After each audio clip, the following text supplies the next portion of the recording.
Hey! Ooh! That's cold.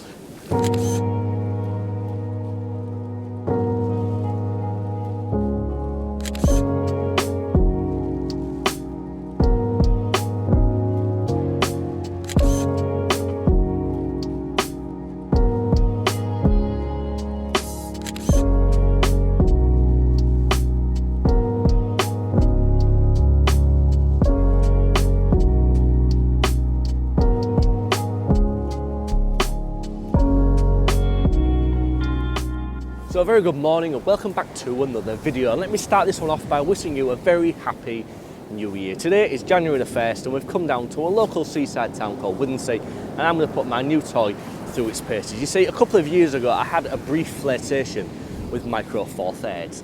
It didn't go too well, but the idea, it's always been at the back of my mind to try the format again, so we picked up a broken Olympus EM10 Mark II. Let's see what it can do and I'll explain to you why it's broken in a little while.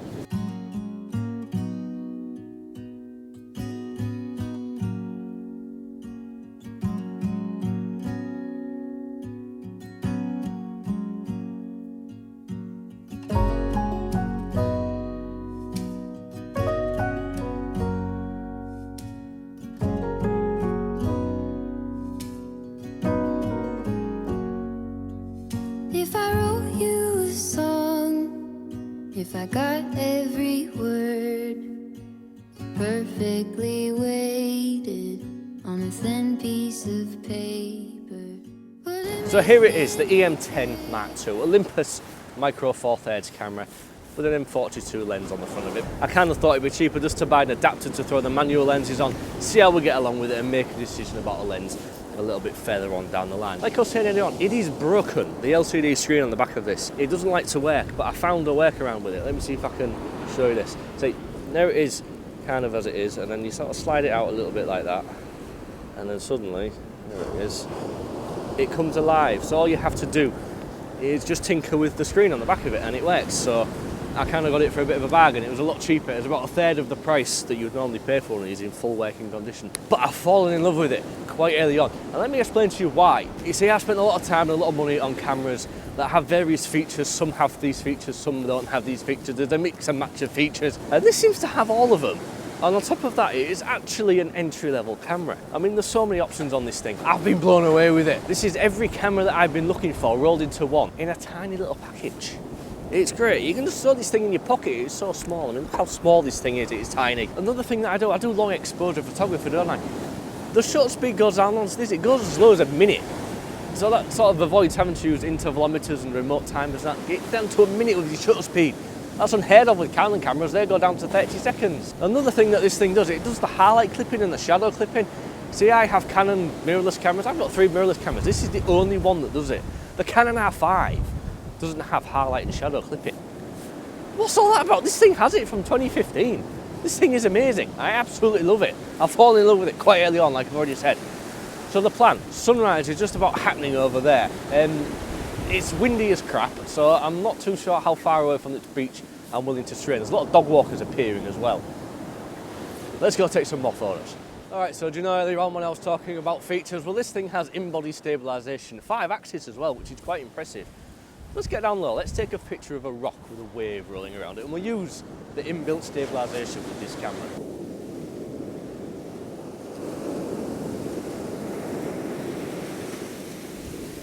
Whee! Ooh, that's cold. That's cold. It's a good job I have spare clothes in the car. I don't want to die, I don't want to die, I don't want to die, I don't want to die. Oh my God, this is so cold. There's that photograph.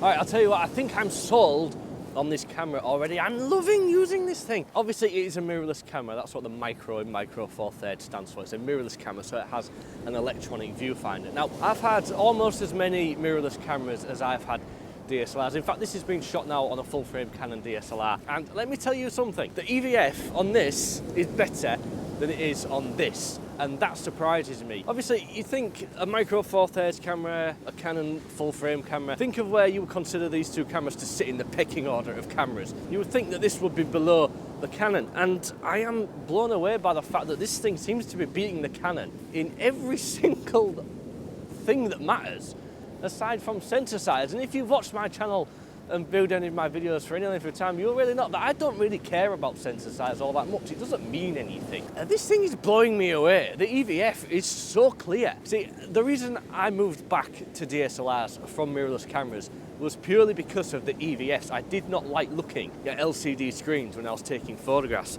But this thing is clear. The waves are about to attack me again, aren't they? This thing is so clear, you can't really tell that you're viewing it through an electronic viewfinder. And it also has an OVF simulator in it as well, so it gets rid of all the clutter in the EVF. That's another thing that I disliked about EVS. The exposure simulation inside them is great.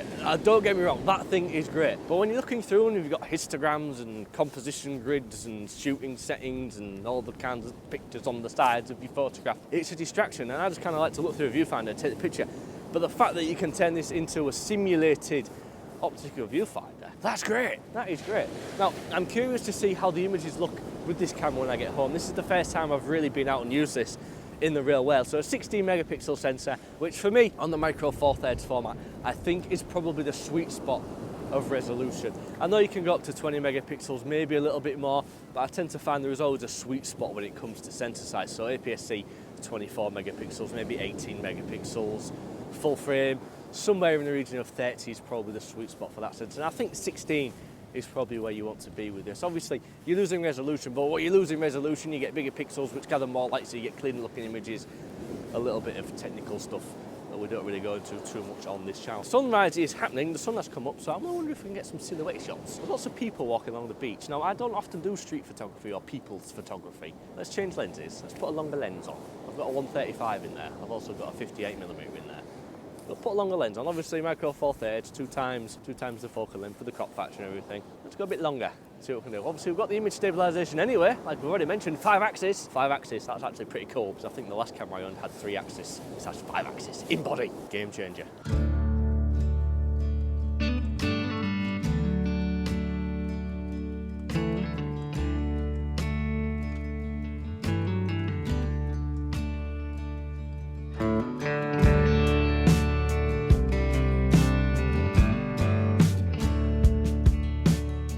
Alright, so a little ways down this beach we have a slightly unsuspecting fisherman with his tent. Although I say unsuspecting, I think he has an idea what's going on, because I'm stood here pointing 2 cameras in his direction and taking photos. Doesn't look strange at all. But the idea of this, the sun is just sort of peeking out from some clouds and it's creating like a nice silhouette effect. Waves again. Let's have a look. So I think we're about 1,000th of a second, f5.6 and ISO 200.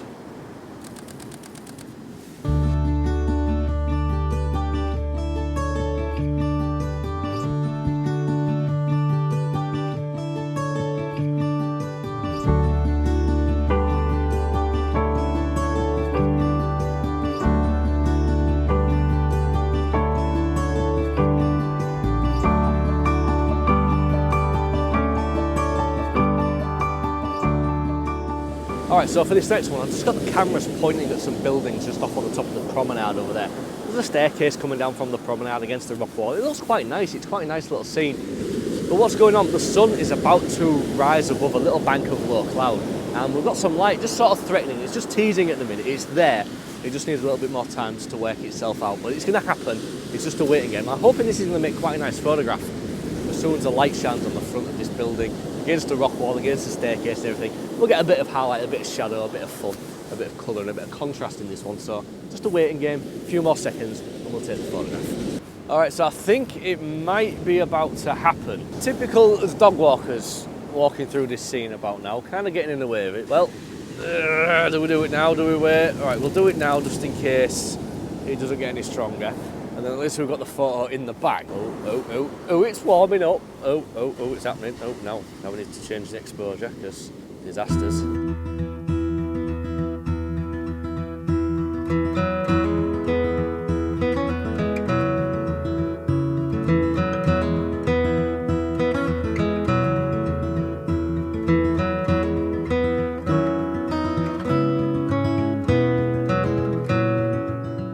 Right, so there we go, just a little morning at the beach with my Olympus EM10 Mark II, my broken Olympus EM10 Mark II, but I hope I've showed you how to fix it. If you've got one of these cameras and your screen's broken, just give the ribbon cable a little bit of a tickle when it pokes out and the screen comes on, and it works perfectly well. My mind has been changed when it comes to Micro Four Thirds this morning. I've really enjoyed using this camera. The only negative I can see with this, and I guess it may explain why it's got all the features inside of it that it has. The build quality is spray painted plastic as best as I can tell. It looks quite nice, you see, with all the silver and the black. This is just painted textured plastic, and that's probably the only downside. Again, there's no weather sealing, because like I said earlier on, this is an entry-level camera, so you're not going to get all the bells and whistles, but I think what they've traded off with build quality, I think they've made up for with features inside the camera, and I can live with that. It's not going to become my daily driver. I've got plenty of other cameras, so I'm not going to really worry too much about that. So I think what I'm going to do is over the next couple of weeks, I'm going to start buying a couple of Micro Four Thirds lenses, and we may dive into a little bit of content around the format and the camera over the coming weeks. But yeah, I've really enjoyed that this morning. I'm about to get soaked. That's really cold. That is really cold. So yeah, I'm now going to go home and change my socks. So thank you very much for watching. I do hope you enjoyed today's video. If you did enjoy it, please do give it a thumbs up, because it really does help the video out and it brings new viewers to see my content. If you liked it more than that, there's a subscribe button somewhere below me. You can press that, you see more nonsense from me and whatever camera I take out with me every single week. So until the next time, I'm going to love you and I'm going to leave you, and I'm going to say peace and goodbye.